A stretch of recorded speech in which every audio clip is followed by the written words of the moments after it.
नेपाल फिर सुलगा, जेनजी की बगावत से 12 जिले में कर्फ्यू, सामने आया झड़प का वीडियो। नमस्कार, मैं हूं आपके साथ आयुषी गुप्ता।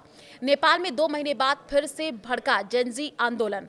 12 जिले में युवाओं और सीपीएन यूएमएल समर्थकों की झड़प के बाद कर्फ्यू लगा है। नेपाल में सियासत का पारा फिर से चढ़ गया है।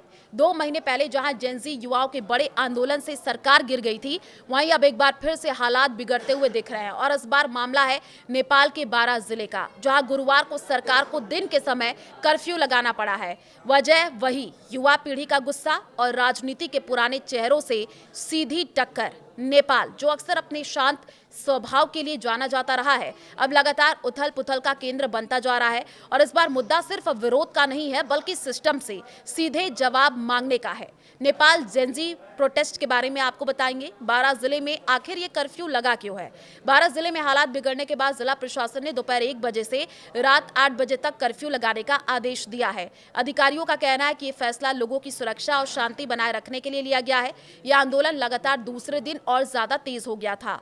प्रदर्शन कर रहे जेनजी युवा पूर्व प्रधानमंत्री केपी शर्मा ओली की पार्टी सीपीएन यूएमएल के समर्थकों से भिड़ गए, जिससे इलाके में तनाव फैल गया है। सिमरा इलाके शुरू हुई है यहाँ पर झड़प। जी हां, इस पूरे घटनाक्रम की शुरुआत बुधवार को सिमरा इलाके से हुई। यहाँ जेनजी युवाओं का सामना सीपीएन यूएमएल के कार्यकर्ताओं से हो गया। बात बहस से शुरू हुई और फिर झड़प में बदल गई।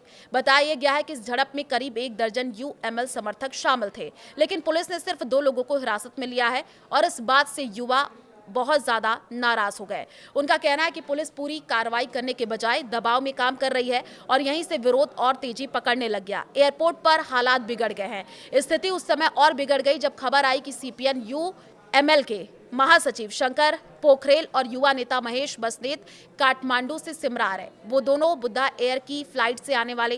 जैसे ही ये खबर फैली, यहाँ बड़ी संख्या में जेनजी समर्थक सिमरा एयरपोर्ट पर पहुंच गए। यूएमएल के समर्थक भी वहां पर मौजूद थे।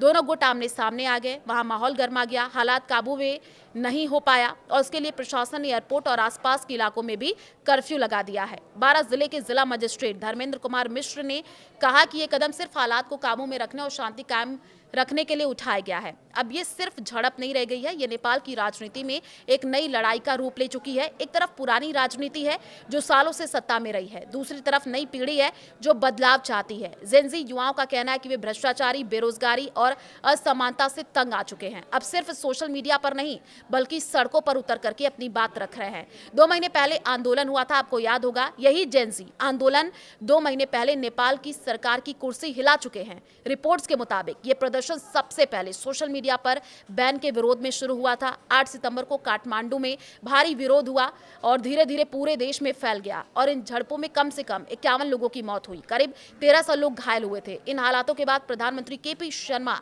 ओली ने इस्तीफा दे दिया। उनकी सीपीएन यूएमएल सरकार गिर गई थी और एक बार फिर से अब ऐसी ही स्थिति नेपाल में नजर आ रही है।